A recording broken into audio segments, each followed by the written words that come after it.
आप सभी का हमारे YouTube चैनल माइटेड माइंड क्लासेस में स्वागत है।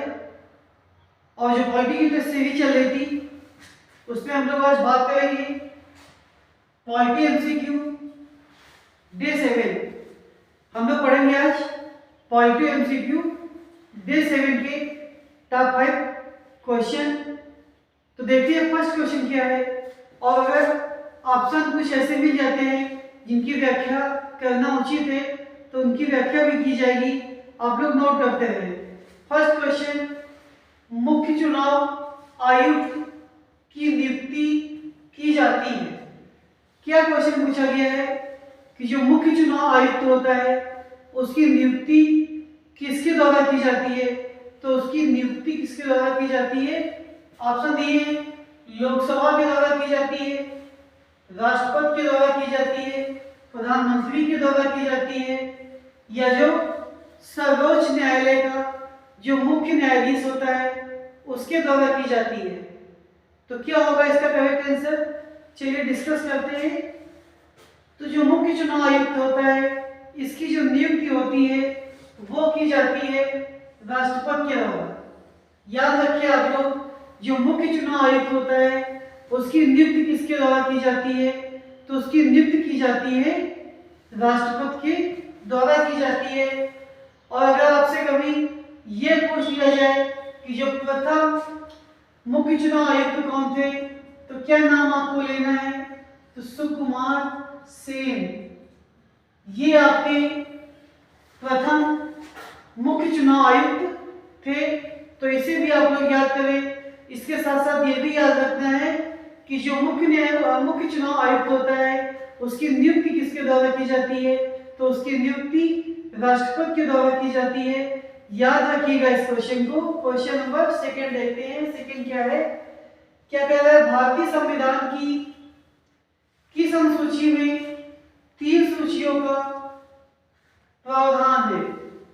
तो पता होगा आप सभी को कि जो तीनों सूचियां होती है, राज्य सूची होती है, केंद्र सूची होती है और समवर्ती सूची होती है। याद रखिएगा सूची कौन कौन सी बताई हमने, तो सूची 3 बताई। एक राज्य सूची होती है, एक केंद्र सूची होती है और एक होती है समवर्ती सूची। तो ये तीनों ही सूचियां कि भारतीय संविधान के किस अनुसूची में लिखी है ये हम लोग को बताना है।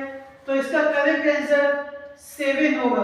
क्या होगा कि जो 7वीं अनुसूची है उसका संबंध तीनों सूचियां कौन कौन सी, केंद्र, राज्य व समवर्ती सूची से संबंधित है। और बहुत ही बढ़िया क्वेश्चन, अगर कभी आपसे पूछ दिया जाए कि जो समवर्ती सूची है इसमें शिक्षा को रखा गया है, ये आप याद रखेंगे कि शिक्षा किस सूची का विषय है, तो शिक्षा समवर्ती सूची का विषय है। समवर्ती सूची में क्या होता है कि इस पे वे विषय रखे जाते हैं जिसपे राज्य सरकार व केंद्र सरकार दोनों ही कानून बना सकते हैं। तो इस तरह शिक्षा को समवर्ती सूची में रखा गया है।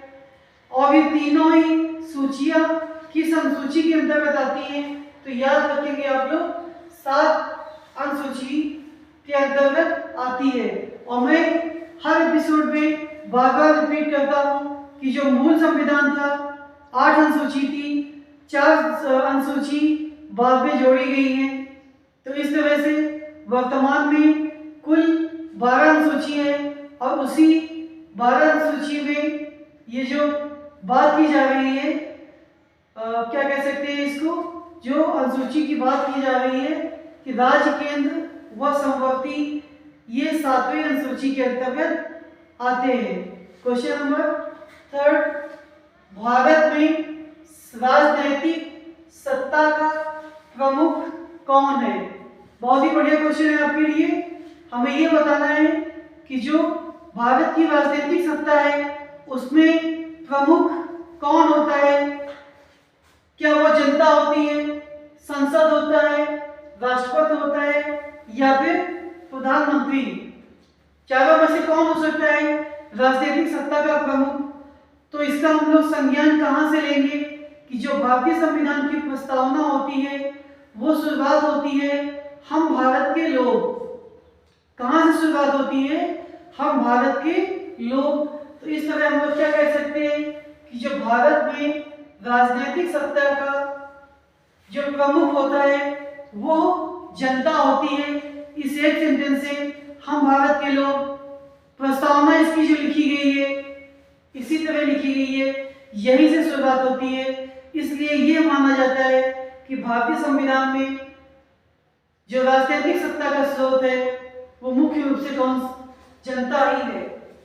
क्वेश्चन नंबर 4, संविधान सभा का संवैधानिक सलाहकार कौन था? मोस्ट इंपॉर्टेंट क्वेश्चन है आपके लिए, बहुत बार कई परीक्षाओं में पूछा गया है। और क्या बताना है कि जो संवैधानिक सलाहकार थे वो कौन थे? तो आप लोग याद कर लीजिएगा कि जो संवैधानिक सलाहकार थे उनका नाम वीएन राव था। अगर बात करें अंबेडकर जी की तो इनके विषय में क्या पूछता है कि जो सभी इसकी समितियां बनी थी उसमें एक प्रारूप समिति थी। तो प्रारूप समिति का अध्यक्ष कौन होता है? तो प्रारूप समिति का अध्यक्ष डॉक्टर बी.आर. अंबेडकर जी थे। और कभी आपसे ये पूछ लिया जाए तो इसमें सदस्यों की संख्या कितनी थी? तो ये तो अध्यक्ष थे, 6 इनके 7 सदस्य थे। और अगर ये पूछ दिया जाए कि दोनों को मिला के कि प्रारूप समिति में कुल कितने लोग शामिल थे तो वहां पे 7 आंसर आप लोग दीजिएगा। फिर से रिपीट कर रहे हैं, बी.आर. अंबेडकर जी प्रारूप समिति के अध्यक्ष थे। इसके साथ साथ 6 लोग और इस समिति से जुड़े थे। लेकिन अगर कभी ये पूछ दिया जाए कि प्रारूप समिति में कितने लोग शामिल थे तो उसमें अध्यक्ष को भी काउंट करना है। तो कुल कितने लोग हो जाएंगे? कुल 7 लोग हो जाएंगे। इस क्वेश्चन का जो करेक्ट आंसर है वो क्या होगा? बी.एन. राव, ये आपका करेक्ट आंसर होगा।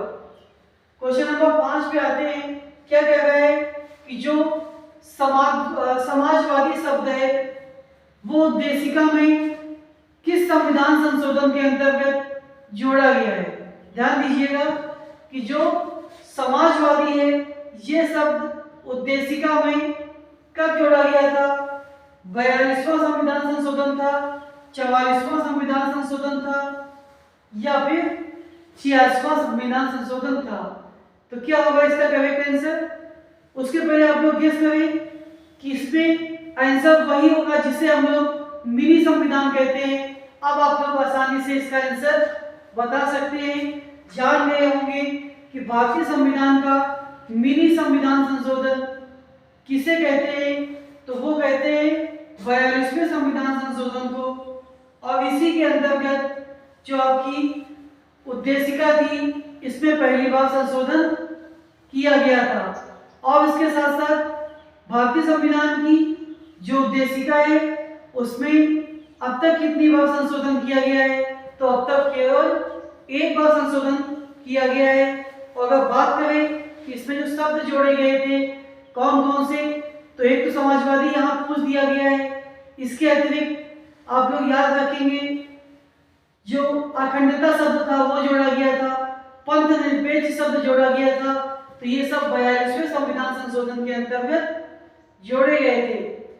और अगर बात करें 86 संविधान संशोधन, तो कभी आपसे पूछ दिया जाए कि जो शिक्षा का संबंध है वो किस संविधान संशोधन से है, तो 86वें संविधान संशोधन से है।